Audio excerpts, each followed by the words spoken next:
बेरमपुर मध्य प्रदेश की वादियों में बसा एक खूबसूरत गांव। लेकिन इस गांव में छिपे थे कुछ ऐसे भयानक रहस्य जिन्होंने उस सदी में निवास करने वाले साहसी लोगों के दिल में भी एक खौफ पैदा कर रखा था।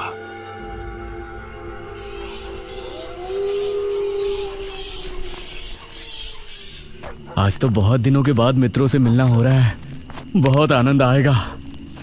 अरे मदन, कहाँ जा रहा है इस समय? पिताजी, मेरे मित्रों से इतने दिनों बाद मिलना हो रहा है। वो सुबह होने पर वापस नगर चले जाएंगे। अरे तुझे पता नहीं क्या, आज शनिवार की रात है। आज के दिन निशिर मोलो गांव में घूमते हैं। पिताजी, चाहे निशिर मोलो आए या नरकासुर, मुझे आज मेरे मित्रों से मिलने से कोई नहीं रोक सकता। ठीक है, लेकिन ध्यान रहे, जैसे ही तुमको उनके कदमों की आहट सुनाई दे और उनका वो मंत्र जिसको वो दोहराते हुए आगे बढ़ते हैं, तो उन्हें बिना देखे किसी ऐसी जगह छिप जाना जहां से ना वो तुमको देख सके ना तुम उनको। और जब तक उनकी आवाज आना बंद ना हो जाए, उनके सामने नहीं आना। वो 4 भयानक आदमी होते हैं जो अपने कंधों पर एक ताबूत को उठाए होते हैं, और अगर कोई उन्हें देख ले तो वो जिंदा नहीं बचता। मुझे पता है पिताजी, अब मैं चलता हूँ। यह कहकर मदन घर से निकल गया, लेकिन उसके पिता के चेहरे पर उसकी फिक्र साफ नजर आ रही थी। निशिर मोलो आ जाएंगे और साथ ले जाएंगे। ऐसा लगता है कि हमारे गांव के लोग अभी भी दूसरी सदी में जी रहे हैं। वो तेज तेज कदमों के साथ आगे बढ़ रहा था। कुछ देर बाद उसे जंगल की तरफ एक पगडंडी वाला रास्ता नजर आया। यहां से जाऊंगा तो जल्दी पहुंच जाऊंगा, यहीं से आगे बढ़ता हूं। बिना ज्यादा सोचे वो जंगल के अंदर बने उस पगडंडी वाले रास्ते पर आगे बढ़ गया।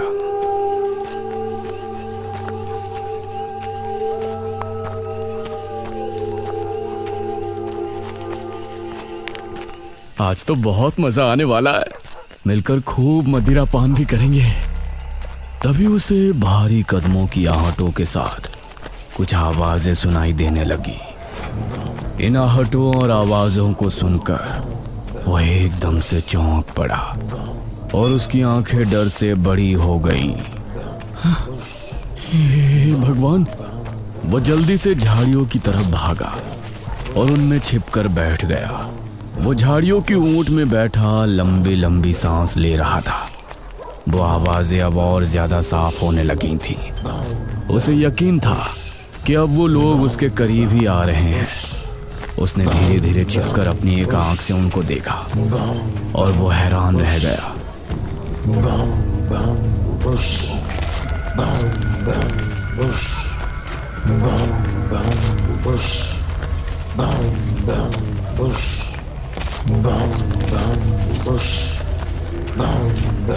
हे भगवान, मैंने इन्हें देख लिया।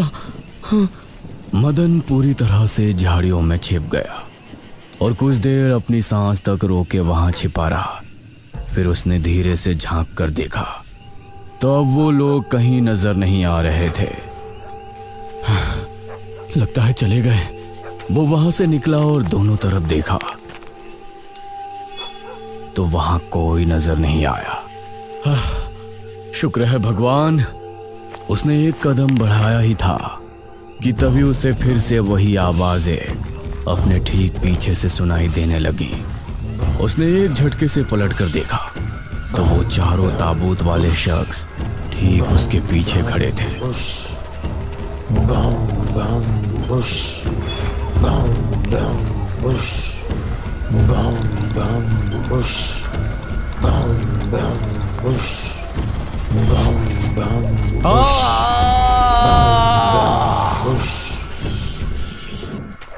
इस तरफ जब देर रात भी मदन वापस नहीं लौटा तो उसके पिता को उसकी चिंता होने लगी। उसने गांव के एक आदमी विपुल को साथ लिया और जंगल की तरफ रवाना हुआ।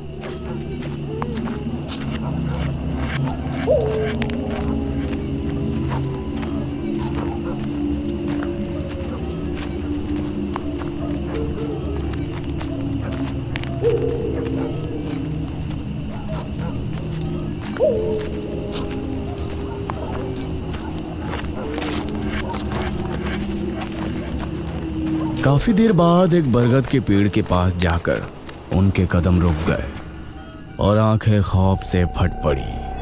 उन्होंने मदन को रहस्यमयी परिस्थिति में पाया। उसके चेहरे पर डर और आंखों में खौफ ऐसा नजर आ रहा था कि जैसे उसने हादसे से पहले बहुत ही भयानक मंजर देखा हो। मदन! 400 साल बाद अंधेरा जंगल, सुनसान रास्ता, चारों तरफ सिर्फ पेड़ पौधे और कोहरा। मेघना उनके बीच अकेली खड़ी थी। कोई है क्या? यहाँ कोई है? उसने कुछ कदम आगे बढ़ाए। उसके सवाल का कोई जवाब तो उसे नहीं मिला, लेकिन कुछ टपकने की टप टप की आवाज अब उसे बराबर आ रही थी। मैं यहाँ क्या कर रही हूँ? कौन लाया है मुझे यहाँ पर? वो खुद को वहां पाकर बहुत परेशान थी। तभी उसने देखा कि कोई चीज उड़ती हुई उसी की तरफ आ रही है। वो उसे हैरानी से देखने लगी। पास आने पर पता चला कि वो कोई विशालकाय भयानक पक्षी था। बचाओ! मेघना उससे बुरी तरह से डरकर भागने लगी और वो उसका पीछा कर रहा था। मेघना ने उसे पीछे पलटकर देखा तो वो उसको पकड़ने ही वाला था, लेकिन तभी मेघना एक पेड़ से टकराई।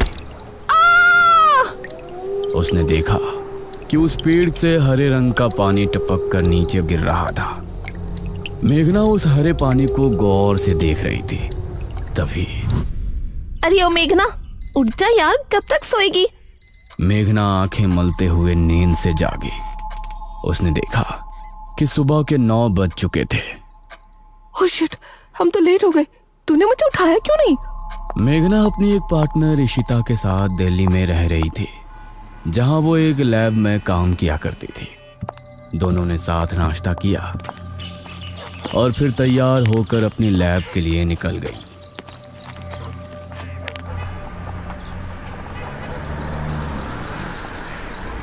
तेरा ऑमलेट खा खा कर मेरा पेट खराब हो चुका है। रोजाना कच्चा ही बनाकर दे देती है। शुक्र मना कि कच्चा भी खाने को मिल तो रहा है। तेरे भरोसे रहेंगे तो वो भी नहीं मिलने वाला। सोकर ही 9 बजे उठती है।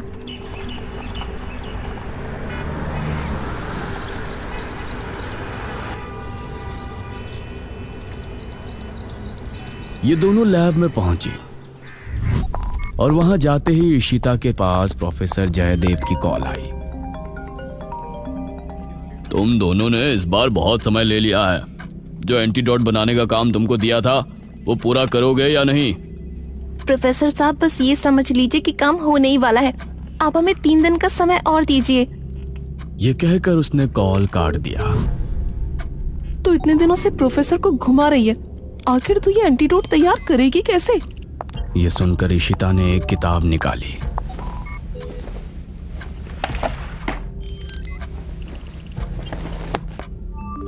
यार देख ये किताब, इसमें बहुत से ऐसे लिक्विड के बारे में लिखा है जिनकी कहानी पुरानी दंत कथाओं और लोक कथाओं से जुड़ी है।